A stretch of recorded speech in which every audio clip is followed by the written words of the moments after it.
บอกกับสาวเราคือเกาแล้วทุกคนมาเลิกพี่น้องมันกินตำหมูย่อใส่กับปุ่นเนาะมันตำหมูย่อใส่กับปุ่นมาเลิกทุกคนกินน้ำกันเบอร์ซีซันให้เบอร์ใกล้ๆมาได้กินน้ำกันเด้อมันแซ่บมือกินฟรีนี่น้อยหนึ่งมันหมูย่อมากระทินนะพอมันก็มากแล้วพอ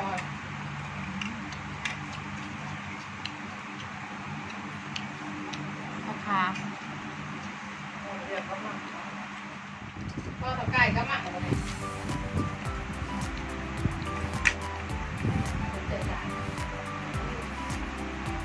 เบิ่งนังเด้อ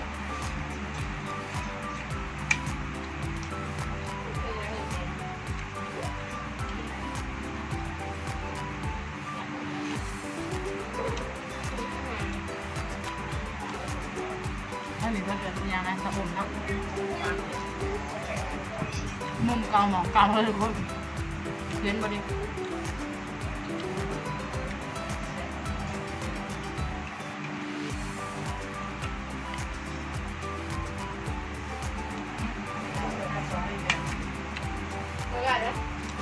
ข้าวสลัดกรอบๆเพื่อเกาไป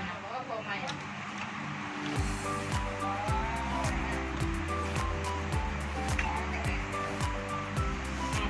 ตำเพชรจัดจ้านเ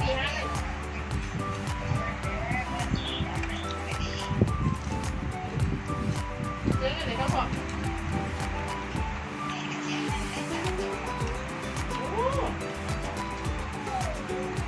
เจ๊แบบนี้ตีท้ายหนัก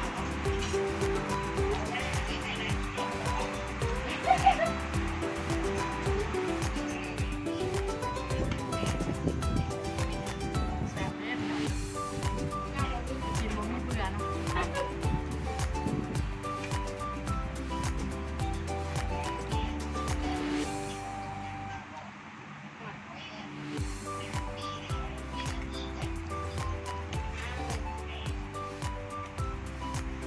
ว่าพอตัดเล็กมือมาแล้วมันแสบแล้วได้ใส่บวงมา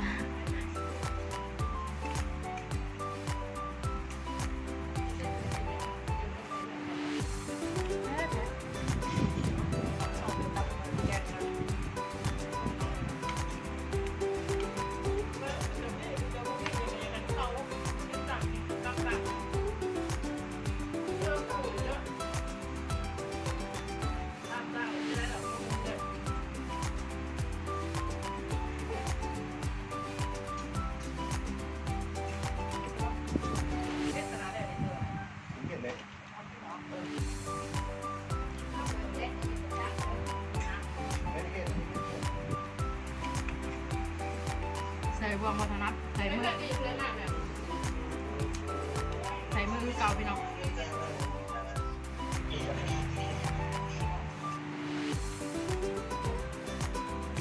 ใส่มือ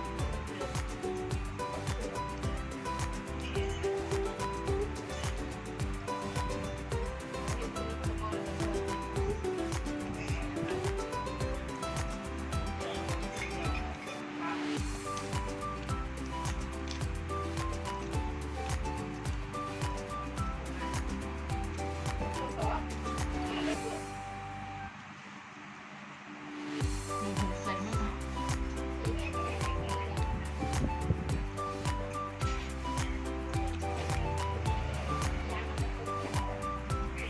พักค้าพี่ก็อันนี้ก็แซ่บแล้วนะ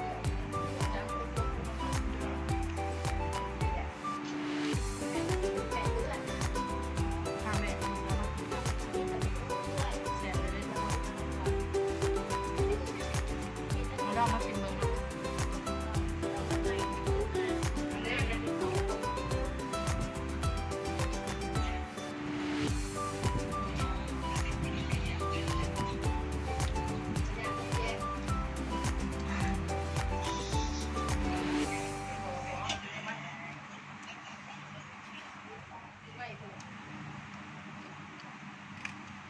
เอาอะไรกันเอาไว้หมดอะไร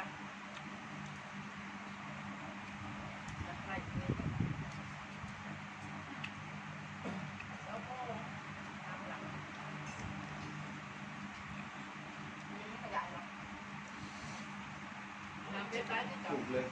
นี่เนี่ย ต้มทำไหม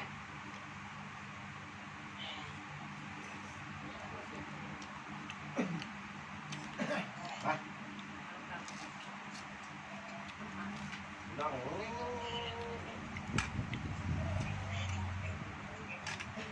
ก็จะมีตกใจลูกมือได้หรอเนี่ยหนักนะ แนะนำใครอยากผิวดี กิน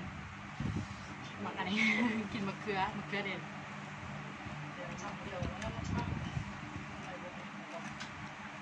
กระดูกไม่เห็นแม่วะแม่อะไรเดียวก็ถึงบ้านเลยพ่อทำที่ร้านแต่วันนี้เด็กของมึงไม่ตีหรอกทานเรื่องร้าน มาจะกินใส่บวงกดบ่ได้ใส่มือที่เก่า ใต้เขาต้นใจเลยลูกของพ่อนะเห็นว่า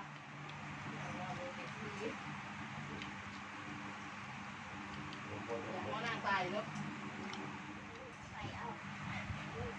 แซ่บๆกันพี่น้อง เป็นยาบอกคนก็ตายแล้วจ้ะ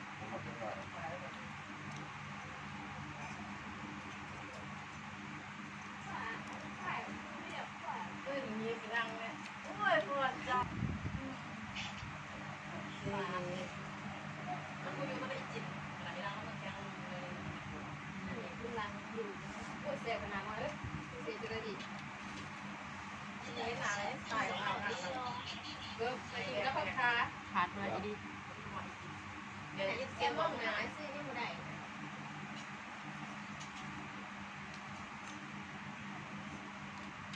เออเคย พักเบิร์ดพี่น้องพักเบิร์ดมัน ว่าหลงปีกที่มัน โอ้ บอกไปแล้วจะแยกกินได้อีกอ่ะ พักเบิร์ดแซ่บกับแซ่บ มันไม่จุจีวะล่ะ กินหมูเบื่ออีดี ไหนอ่ะคือความนี้เราเป็นจักรวาลเราคุยแต่ว่าไม่เคยเบียดมั้ง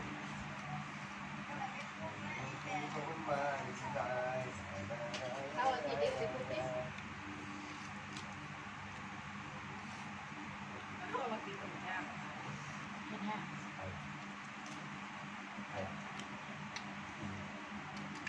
โอ้เจอกันแล้วเนี่ยนัดเจอกันแล้วผู้หญิง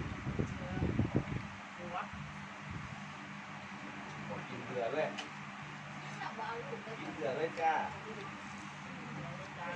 เนี่ยนะกินน้องลองดิลองดิลองดิ จะกินน้ำแข็งเกลือหรือเกลือตรงนี้ไม่รู้เลยตอนนี้ เกลือด้วยจ้าหน้ามันออกหน้ามันออกเออ อำนาจพาจากพี่น้องไปเลยเป็นสิคือสุกคนน้ำใจกับปากกันเอามากดสตักไข่อย่าลืมกดไลค์น้ำอย่าลืมกดเด้อฝากมาเป็นกำลังใจสาวเราน้ำอย่าลืมสาวเราครับอำนาจพาจากไปแล้วเนาะไปดีเราต้องกด